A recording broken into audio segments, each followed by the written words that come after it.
Abusheni, and greetings to everyone, and welcome to Gitingati Tooling Planning at Planners in a Pod. My name is Singita Matebula, and I'm thrilled to be your host on this great series where we will be discussing digital inclusion in land administration. So I will be delivering episodes featuring in-depth discussions, interviews, and insights on disciplines related to digital inclusion in land administration within the planning profession, especially in the South African context. So whether you're a seasoned expert or just starting to explore in this field, we've got something for you. So, who am I, and why am I hosting this series in this podcast? I've been on my 4-year journey of studying urban and regional planning at the Wits University, and I've acquired great knowledge in the planning industry. And my interest in digital inclusion came about after we were hit by the global pandemic, COVID-19, as we were introduced to more advanced digital services. And this is where I got intrigued to assess the spatial inequalities that became more evident in different groups as we were forced to new ways of doing things, presenting an introduction to the digital age. And so I'm passionate about sharing my knowledge and helping others to learn more about the digital age and what it means for the urban planning discipline. And I've also invited some incredible guests to come on to this series and share their own perspectives and experiences. So in each episode, we'll dive deep into a specific topic within the digital inclusion and land administration discipline, which is land use planning. And we will explore the latest trends, upcoming technologies, the best practices that you need to know about planning, and most importantly, we'll have fun and learn together as a community. So whether you're listening in your commune, at the gym, or just relaxing at home, sit back, relax, and get ready to learn something new. Thanks for tuning in, and let's get started.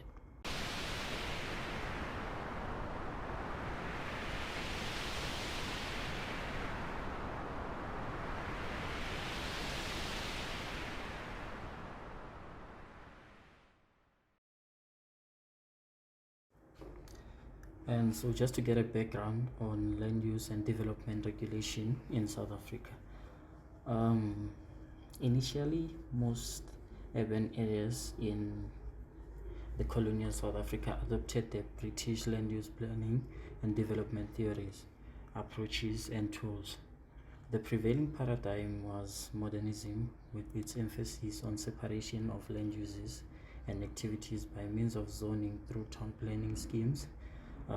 That was also extended to include the separation of people on the basis of race.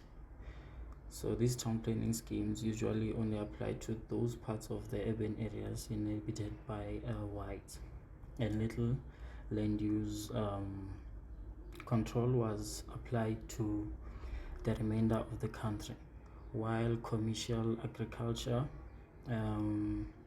or whether commercial agriculture or the Bantustans, where land allocation and management was delegated to traditional leaders.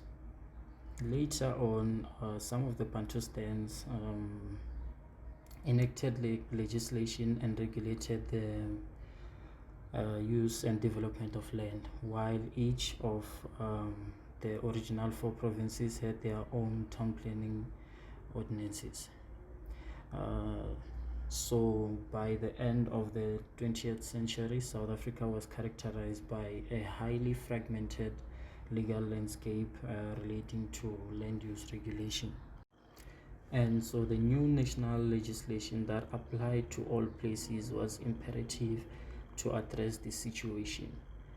And to this end, the Spatial Planning and Land Use Management Act, which is known as SPLUMA, was enacted, which provides a framework for spatial planning and land use management throughout the country, and a uniform set of principles and processes for land development. So this act also requires municipalities to adopt a single land use scheme for its entire area.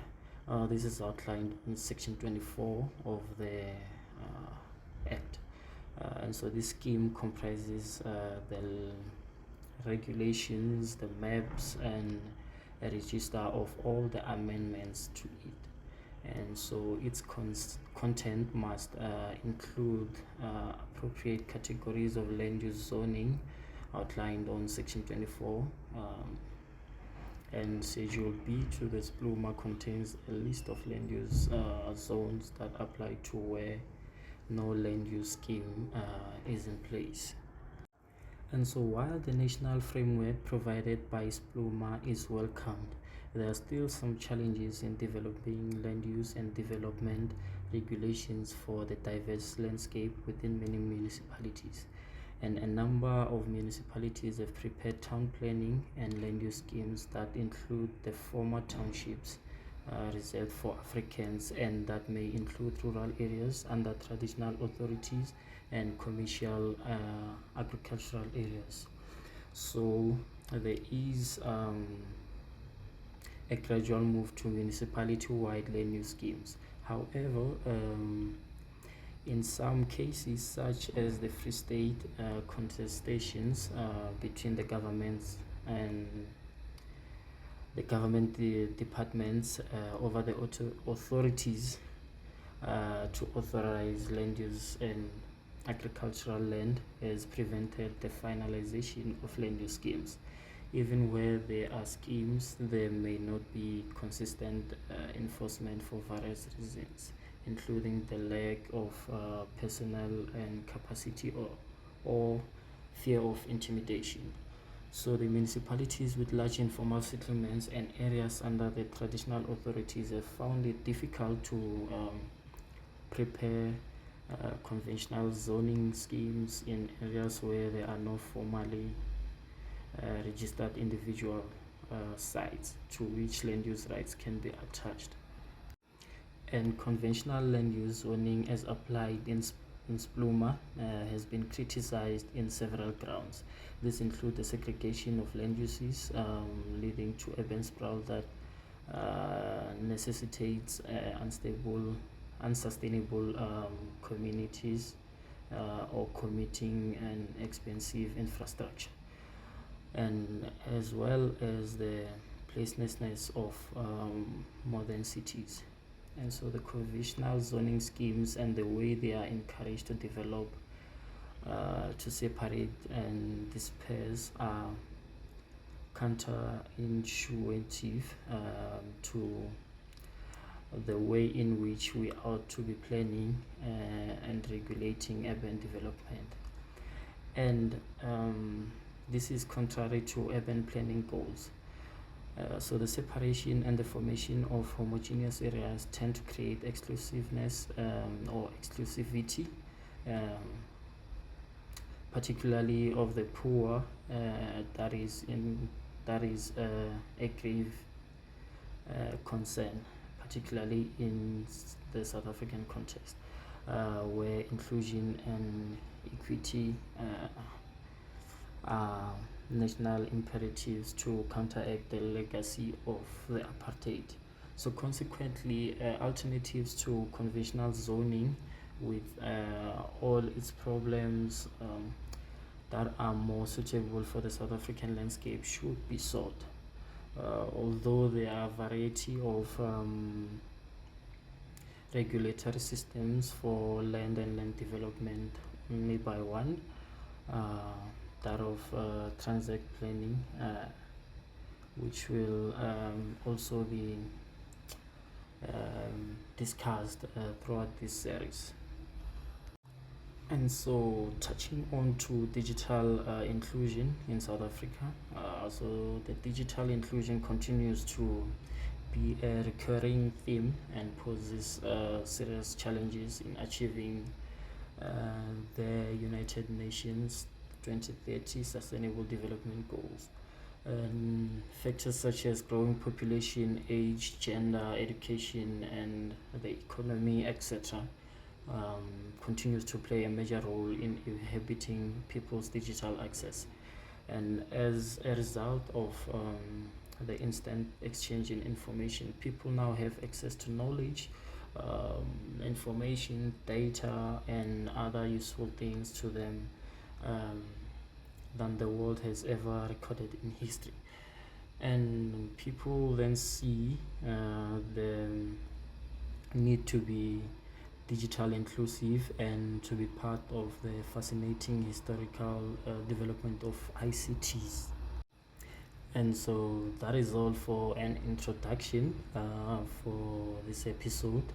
And just stay tuned for the next episode where we'll be discussing more aspects of this topic and get more enlightened about this discipline of land administration and digital inclusion.